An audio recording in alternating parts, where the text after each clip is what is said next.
Assalamualaikum warahmatullahi wabarakatuh. Alhamdulillahi rabbil alamin. Wassalatu wassalamu ala asrafil anbiya'i wal mursalin wa ala alihi wa ashabihi rasulillahi ajmain. Allahumma salli ala sayyidina Muhammad wa ala ali sayyidina Muhammad. Kepada saudara-saudaraku para pendengar yang dirahmati oleh Allah Subhanahu wa taala.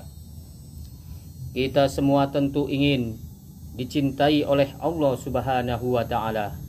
Tetapi tidak semua orang mau mengerjakan apa yang telah diperintahkan oleh Allah Subhanahu wa taala.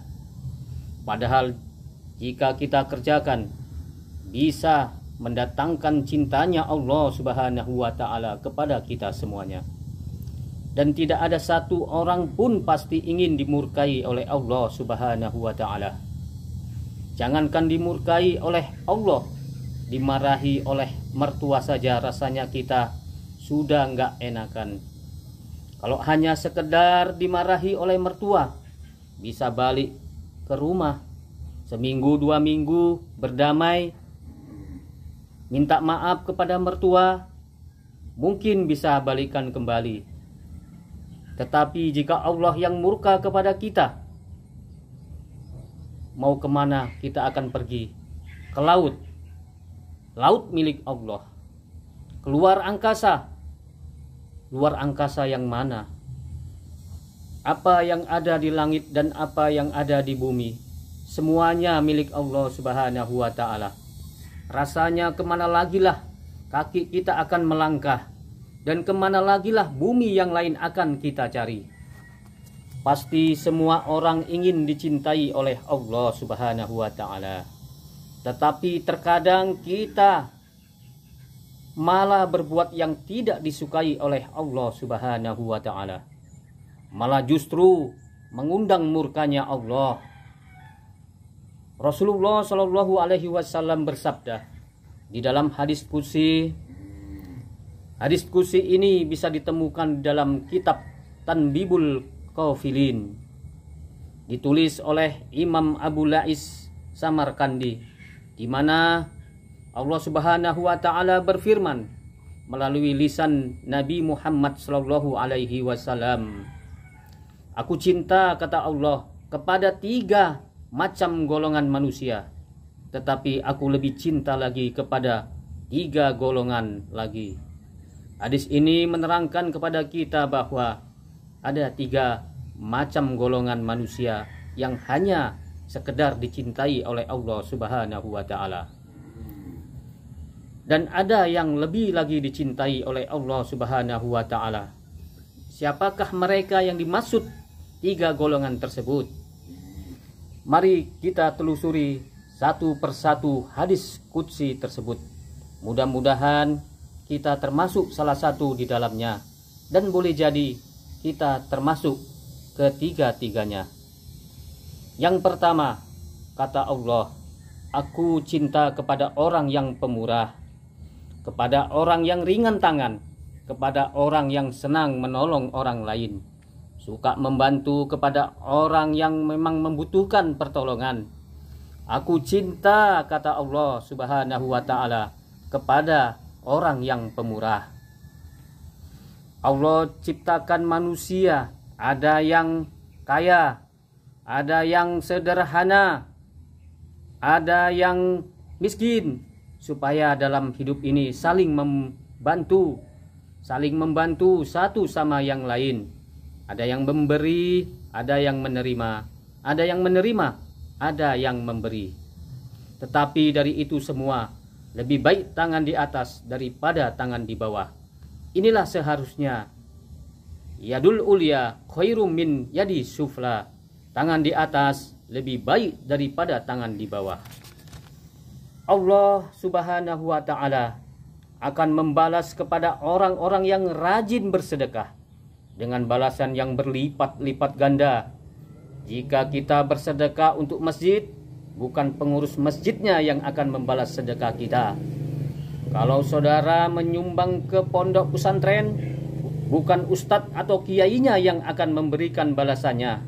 Kalau saudara menyantuni anak yatim, bukan pimpinan pantai asuhannya yang akan memberikan balasannya, tetapi Allah Subhanahu wa Ta'ala. Allah lah yang akan memberikan balasannya melalui jalan yang tidak disangka-sangka sebelumnya. Di dalam Al-Quran disebutkan, man haitsu la yahtasib. Aku cinta, kata Allah, kepada orang yang pemurah, tapi aku lebih cinta kepada orang miskin yang pemurah. Orang kaya pemurah Allah cinta, tapi orang miskin yang pemurah Allah lebih cinta. Kenapa? Misalkan orang kaya bersedekah 20.000, orang miskin juga bersedekah 20.000. Sama jumlahnya, sama ikhlasnya, dan sama halalnya. Tapi di hadapan Allah Subhanahu wa Ta'ala lebih besar pahalanya si miskin yang 20.000 ketimbang orang kaya. Kenapa demikian? Bagi orang kaya 20.000 apalah artinya? Untuk usap keringat saja 20.000. Tapi bagi orang miskin uang 20.000 sangat besar sekali nilainya. Karena untuk mendapatkannya harus banting tulang, peras keringat, kepanasan, kehujanan. Kepala jadi kaki, kaki jadi kepala. Tapi si miskin berani bersedekah sama jumlahnya dengan orang kaya. Allah cinta kepada orang kaya yang pemurah, tapi Allah lebih cinta kepada orang miskin yang pemurah. Lalu golongan yang kedua, kata Allah Subhanahu wa Ta'ala, aku cinta kepada orang yang tawadu. Allah cinta kepada orang yang rendah hati, seperti orang yang memiliki ilmu padi. Makin berisi semakin merunduk, semakin berilmu semakin sadar akan kekurangan dan kelemahannya.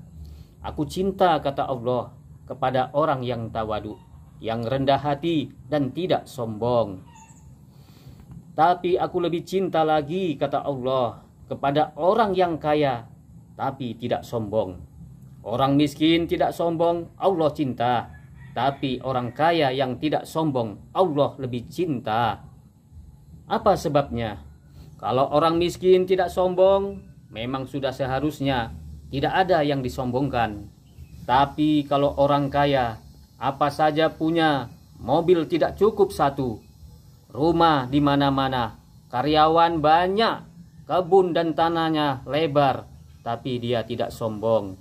Itu yang lebih dicintai oleh Allah Subhanahu wa Ta'ala. Kalaulah kita pikir-pikir, apa sih yang kita sombongkan di dunia ini? Terkadang kita pikir kita ini pintar, terkadang kita pikir kita ini kaya, padahal itu semua tidak akan kita bawa mati untuk menghadap Allah Subhanahu wa Ta'ala. Padahal di dalam hadis riwayat Bukhari dan Muslim, la yudkhilal jannah, tidak masuk surga, mangkana fi qalbihi misqalu jaratim min kibri. Orang yang ada di dalam hatinya ada sombong walau sebesar biji jarah. Apakah orang yang sombong itu orang yang suka gonta-ganti pakaian baru, pakaian yang mahal? Ternyata bukan.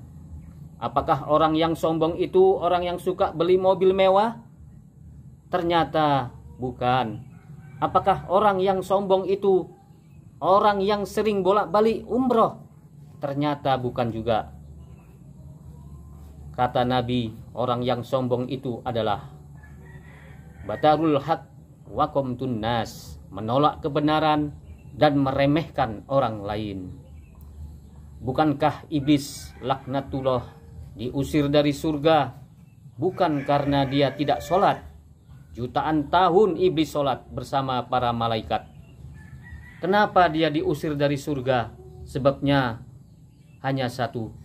Ketika iblis disuruh sujud kepada Adam, iblis tidak mau. Dia berkata, ana khairu minhu, aku lebih baik daripada Adam. Kemudian Allah berkata, iblis, surga bukan tempat orang yang sombong. Keluar kau dari surga. Apa yang bisa kita ambil dari kisah ini? Iblis yang sudah di surga saja sombong dikeluarkan dari surga oleh Allah Subhanahu wa taala. Apalagi kita yang masih tinggal di dunia ini sombong. Awas, bahaya orang yang sombong. Merasa dirinya lebih hebat dari orang lain, merasa dirinya paling berilmu, merasa dirinya paling alim, merasa dirinya paling sohih. Orang lain dianggap sesat, semua dianggap tidak sunnah. Baru dapat ilmu secuil, sudah petentang-petenteng, menganggap orang lain masuk neraka seolah-olah surga mereka yang punya. Kata Allah, jangan kalian menganggap diri kalian suci. Allah yang lebih tahu apa yang tersirat di dalam hatimu dan yang lebih bertakwa di antara kalian. Oleh karena itu, sesungguhnya yang lebih pantas sombong hanyalah Allah Subhanahu wa taala. Karena itu, di dalam Asmaul Husna ada sifat Allah Subhanahu wa taala yang disebut Al-Mutakabir, Allah yang maha sombong. Kemudian golongan yang ketiga adalah aku cinta kepada orang yang bertobat. Aku cinta kepada orang yang apabila berbuat dosa, lalu dia segera bertobat dan perbuatan dosa itu dijadikan pelajaran untuk tidak dijadikan pelajaran untuk diulanginya lagi di hari yang akan datang. Aku cinta, kata Allah, kepada orang yang bertobat. Tapi aku lebih cinta lagi kepada anak muda yang mau bertobat. Orang tua yang bertobat Allah cinta, tetapi anak muda yang bertobat Allah lebih cinta. Orang tua bertobat wajar, karena usianya sudah 60 tahun, 70 tahun, udah pantas rajin ke masjid, sholat berjamaah, berzikir, puasa, pantas, wajar, dan memang seharusnya. Tetapi jika anak muda yang bertobat masih mengalir darah yang panas, cita-citanya masih setinggi langit, keinginannya masih sejuta impian, tetapi itu semua dapat diredamnya dan disalurkan ke jalan Allah Subhanahu wa taala, menjadi anak muda yang taat beribadah kepada Allah Subhanahu wa taala, maka anak muda yang seperti inilah yang lebih dicintai oleh Allah Subhanahu wa taala. Para saudara-saudaraku pendengar yang dirahmati Allah Subhanahu wa taala, mudah-mudahan ceramah singkat ini menjadi awal kita untuk bertobat kepada Allah Subhanahu wa taala, taubat yang sebenar-benarnya. Amin ya rabbal alamin. Dan pada akhirnya kita pun dimasukkan ke dalam surganya Allah Subhanahu wa taala. Amin ya rabbal alamin. Aqulu qauli hadza fastaghfiruhu innahu huwal ghafurur rahim. Assalamualaikum warahmatullahi wabarakatuh.